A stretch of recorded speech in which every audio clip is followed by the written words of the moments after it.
Hello, today I'll be showing you my LEGO KV2 heavy tank. So the KV2 was a heavy assault tank made by the Soviet Union during World War II.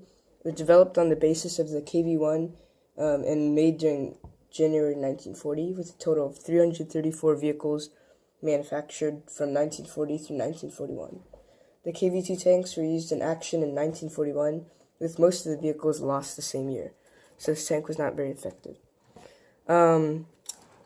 So moving on to the LEGO model, the front has nice sloping here with a traversable machine gun, just moves left and right because it's a joystick. Driver's viewport, non-opening hatch, and sloping here. On the side, there's mud flaps, 6 road wheels, 3 rear turn rollers, and a rear drive wheel. And it does have suspension, so I'll show that right now. So yeah.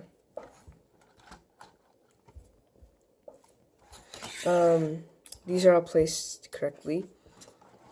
There's a cord that goes from the lower glacis up to the side, which is accurate. 2 storage bins, and then there's these weird things. And I like how I made it. Here's a tip: always make it 1 stud thick for these things, because it makes it's realistic. Some other people make it 2 stud thicks like Brickmania's, and it doesn't look good. So rear mud flaps, nice curving here, 2 cable attachment areas, and this thing, I'll show you what this does later. This is not on the actual tank, but it's used in the model that I've made.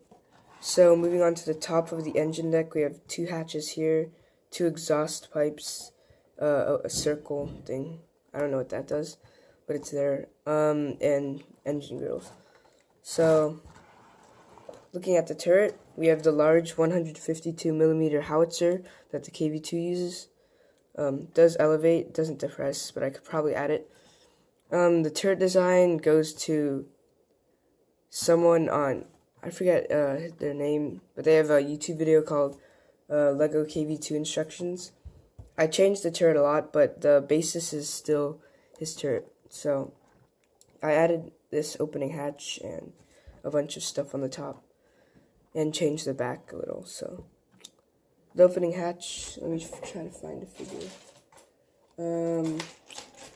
Just put a guy like this. There's 1 stud there to seat him. So yeah. And I added a machine gun here. And these are periscopes and slash exhaust. So this is also a periscope.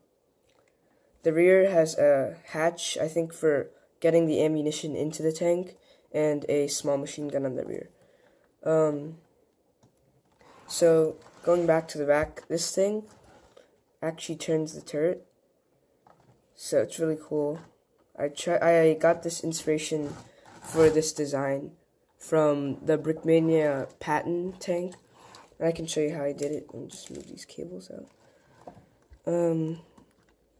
I can remove the entire top. So the turret is attached with a gear, and then this thing turns an axle, which is attached to a gear, and it turns this thing. So that's how it works. It's kind of breakable because this is the first time I've used it. So it was my first time trying to add this feature. I think it turned out pretty well, because yeah. So now that I've fixed the tank, I'm just going to close with showing a small preview of the mini version of the KV2. So this video will probably come out a little bit later than this one. So yeah. And I'll have instructions for that too, so you can build it. So I really like this design, and that's pretty much it. Hope you enjoyed this video. If you did, please like and subscribe and comment as well. I enjoy reading the comments that you put. And I'll catch you next time.